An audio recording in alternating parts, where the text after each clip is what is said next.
Depois do Verstappen conquistar aquela pole brilhante e a vitória, eu diria também brilhante lá no GP do Japão, a pergunta que fica é qual que é a verdadeira Red Bull? Se é a Red Bull que sofre com o segundo piloto, seja ele Liam Lawson, seja ele Tsunoda, que nem pontuou também no GP do Japão, ou se é a Red Bull que conquista vitórias, que briga e que parece ter capacidade de brigar lá em cima com o Max Verstappen. Né? Porque é o seguinte, nos últimos 4 anos, a Red Bull fez a pole e ganhou no GP do Japão. Verdade. Não só a Red Bull, como o Max Verstappen. Né, que tem tudo aí pra virar um grande recordista desse GP do Japão, é verdade. Porque ele parece ter muita facilidade com essa pista. E assim, é interessante a gente olhar essas corridas aí, é que foram em recortes bem diferentes ali de desempenho da Red Bull também, né? Então, esse ano a gente tem uma Red Bull que não tem o melhor carro, não tá muito longe do melhor carro também, mas assim, não tinha entrou em desvantagem. Entrou em desvantagem. A gente teve 2023, por exemplo, que tinha uma vantagem absurda. A gente teve o ano passado, que teve uma vantagem razoável também, né? Teve 2022, que foi a consagração ali.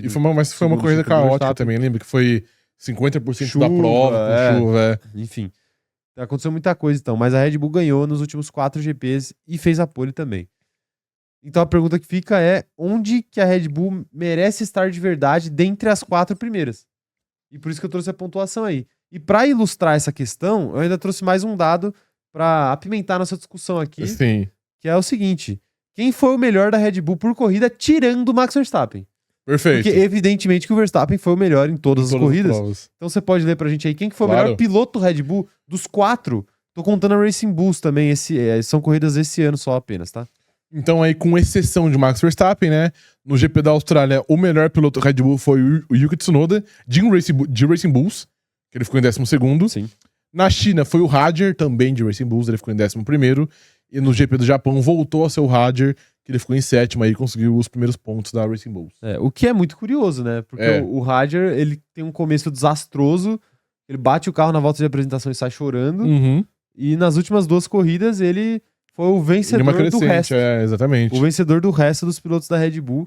E ainda mais com a zona que foi ali o outro assento, com Tsunoda assumindo, com o Liam Lawson sendo colocado de volta para Racing Bulls. Então, fica esse questionamento aí, Sr. Rafael. Se o segundo assento da Red Bull finalmente vai começar a render agora com o Tsunoda nas próximas corridas. E em qual posição que fica essa Red Bull na vida real, né? Assim, falando primeiro do Yuki Tsunoda, eu acho que ele vai ser um piloto razoável.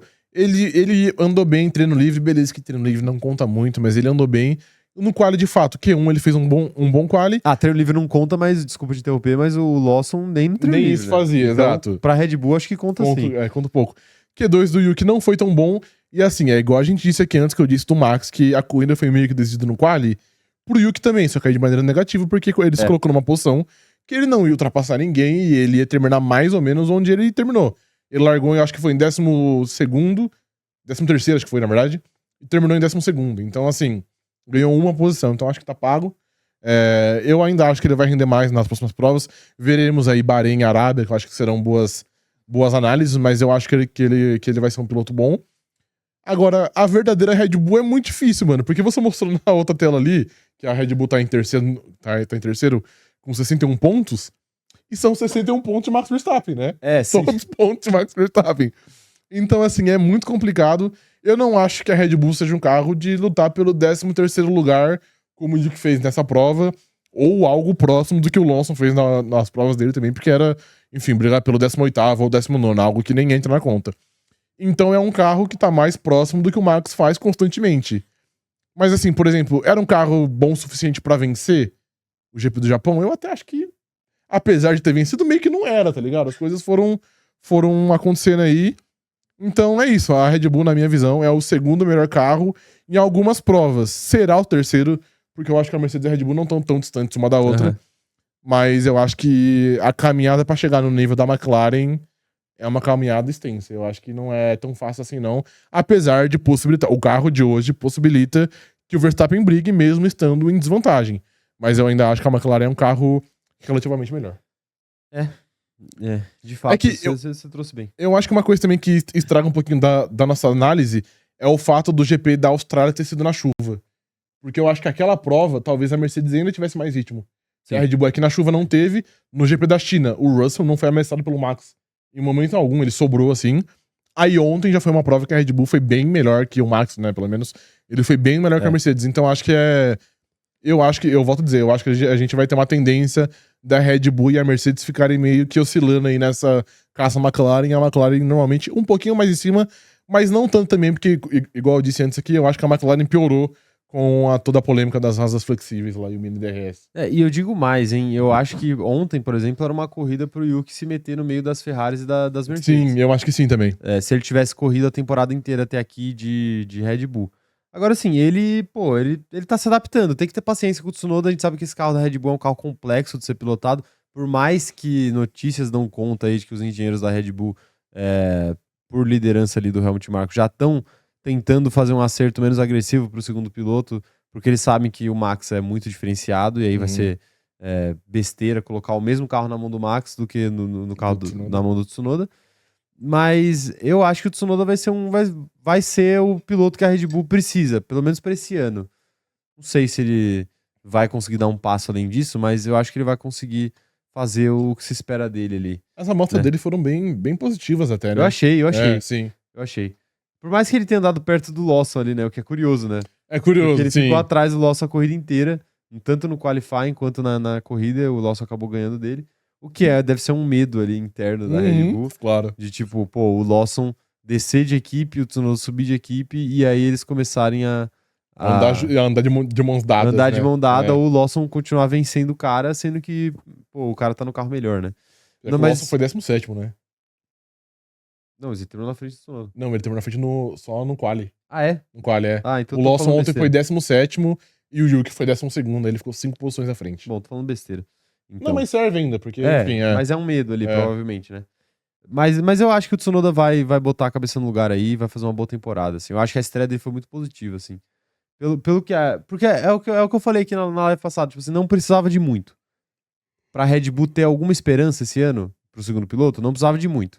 E o Tsunoda conseguiu entregar isso. E o que ele mostrou já é o suficiente. Agora, tem que ficar de olho no Hadjar também, né? Porque desempenho muito sólido dele nas 2 últimas corridas. E a gente sabe que o Tsunoda não é a escolha favorita da Red Bull. Então, dependendo do que ele fizer esse ano e dependendo do que o próprio Hadjar fizer esse ano, talvez a Red Bull até mexa os pauzinhos aí no final da temporada. Você acha, cara? Acho. Mas depende, né? Então, eu acho que dependeria muito do Yuki ter jornadas de Liam Lawson, porque mesmo que o Hadjar ande tão bem assim, eu não acho que ele seria promovido tão rápido, porque, enfim, pessoal, eu acho que o pessoal tem algumas dúvidas também em relação ao Hadjar. Tanto que o Helmut Marko tava mijando nele aí tem 3 semanas, tá ligado? Sim. Mas, enfim, eu acho que vai ser curioso ver essa disputa entre Hadjar e Lawson, mas eu tô mais propenso a postar minhas fichas no Hadjar. Eu também, sim. Honestamente, é isso que eu tô. É aquilo, provavelmente de confiança o Lawson tá meio abalado. E obviamente ele pode retomar isso durante o ano e voltar a andar num nível mais próximo dele, porque eu também acho que o que ele fez na Red Bull não é um verdadeiro Liam Lawson. Mas a confiança dele tá baixa e num esporte que você corre toda semana, agora são 3 corridas seguidas, isso normalmente acaba custando caro aí pro Caba. Pro Caba? Mas em resumo, onde tá essa Red Bull aí? Vai, fala uma posição exata. Puta, eu ia falar que oscila entre segunda e terceira força. Eu vou pôr em segunda força. Tá segunda justo, força, né? mas é algo muito parelho com a Mercedes. Não, eu concordo com você. Segunda força do campeonato, então, a Red Bull, só falta um segundo piloto, né? Só falta um segundo piloto. E olha lá, tem superchat na tela, senhor Rafael. Palmas pro Nuno, mandou. Faz tempo, hein? Faz tempo que não aparece. Nuno, estávamos com saudade de você. Muito obrigado por apoiar o canal aí com seus 10 milhões de reais. Perfeitamente. Conhecidos também como 20 euros. Sim. Falou o seguinte: saudades do CZ, envio minha contribuição com retroativos. Tá vendo? Palmas duplas, corrigido palmas retroativas ainda. Palmas retroativas pro Nuno também. Palmas retroativas. Falando aqui, ó.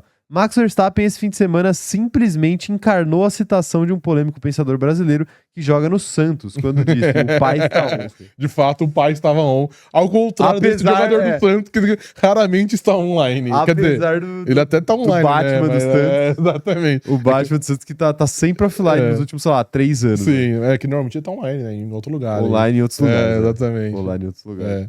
Ô, Nuno, chega aí em Portugal os assuntos sobre festas do nosso menino? Deve chegar, né? Nem do é uma pessoa global, Batman, né? De fato. Do nosso Batman. Nosso Batman. Nosso... Não, isso aí ele paga alguém pra... É verdade, Ai, velho, vou falar pra você, viu? Um abraço pro Nuno. Nuno, um abraço. Sempre bom ter você aqui com a gente, cara. Tamo junto. Quem mais tá mandando mensagem aqui? Pô, eu gosto do nosso chat por causa disso, né? O nosso chat tem essa energia de a gente tá sentado num bar e as pessoas vão chegando, Sim, né? Aí às vezes chega uma pessoa que faz tempo que não aparece, a gente, coloca o assunto do dia, né? Coloca o assunto do dia, aí vai embora, aí chega outro. Beleza. Uma maravilha esse canal aqui. Ai. O Felino falando aqui que o Nuno mandou o valor de um patrocínio do Master. Do patrocínio Master. Não, pior que não, porque a Sauber é kick. Kick é stake, né? Kick é stake, pô. Não, é que stake paga bem porque é aposta, né? Então, mas a Kick paga também. O Tigrinho deve pagar, mas a Kick paga mesmo, verdade. A Kick faz uns contratos de NBA, né? 200 milhões diluídos em 10 anos, umas merdas assim, já vi. Faz. A Kick pega a exclusividade de streamer grande, pô. Sim. Inclusive o Brochada Sinistra tava com uma parceria com a Kick. É verdade, sim. Alô, Kick, hein?